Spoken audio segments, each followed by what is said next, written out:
दोस्तों जय श्री राम, जय बाबा नीम करौली महाराज जी की।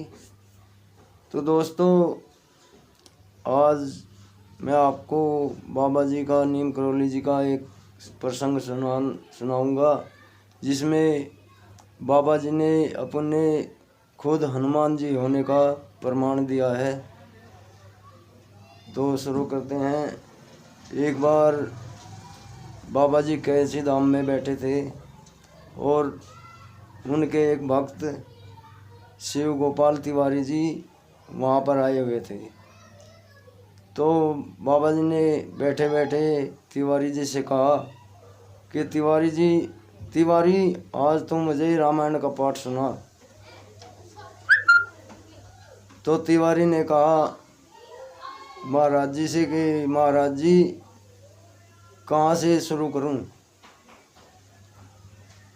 तो बाबा नीम करौली जी बोले कि वहाँ से कर, जब मैं विभीषण से वार्ता कर रहा हूँ।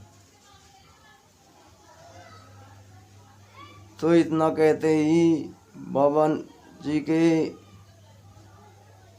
समावेश अचानक ही वे भाव जागृत हो गए हनुमान जी के, और उनके भाव तो जागृत हो ही गए थे। तभी उन्होंने, तिवारी जी ने उन्हें रामायण का पाठ सुनाना शुरू कर दिया।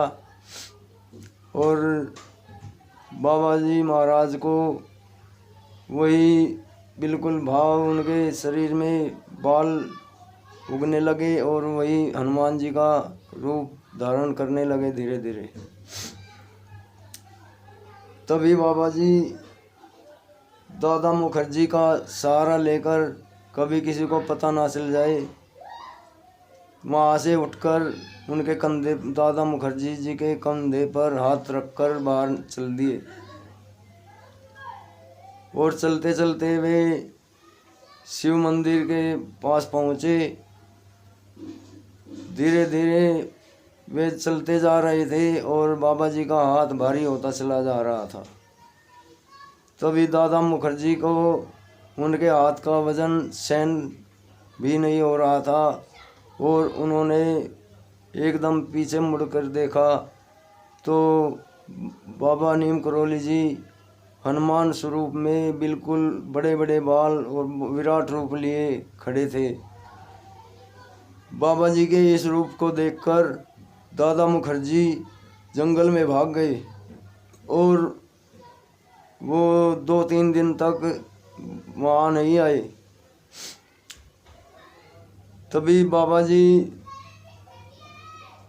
कुछ समय बाद जब उनका सामान्य स्वरूप हो गया, तब वे वापस कैची धाम आए और उन्होंने फिर दादा मुखर्जी के बारे में तलाश करनी शुरू की।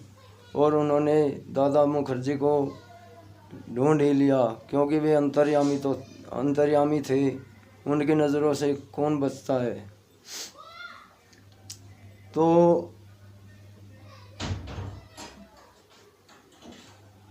दोस्तों बाबा नीम करौली जी के ये हनुमान जी होने का बिल्कुल ठोस प्रमाण है, क्योंकि दादा मुखर्जी जो उनके भक्त थे, उन्होंने खुद अपनी आंखों से हनुमान जी के विराट स्वरूप धारण करते हुए देखा है। क्योंकि उनके एक हाथ का वजन भी इतना ऐसे नहीं हो गया था। तभी उन्होंने एकदम पीछे मुड़कर देखा तो हनुमान जी विराट स्वरूप लिए पीछे खड़े थे। तो इस वजह से वे बहुत ही घबरा गए और डरकर जंगल में भाग गए। तो दोस्तों ये प्रसंग हनुमान जी के स्वरूप होने का महाराज जी का है। आपको पसंद आया हो तो इसे मेरे चैनल सत्येंद्र जांगिड़ ब्लॉग्स को सब्सक्राइब करें।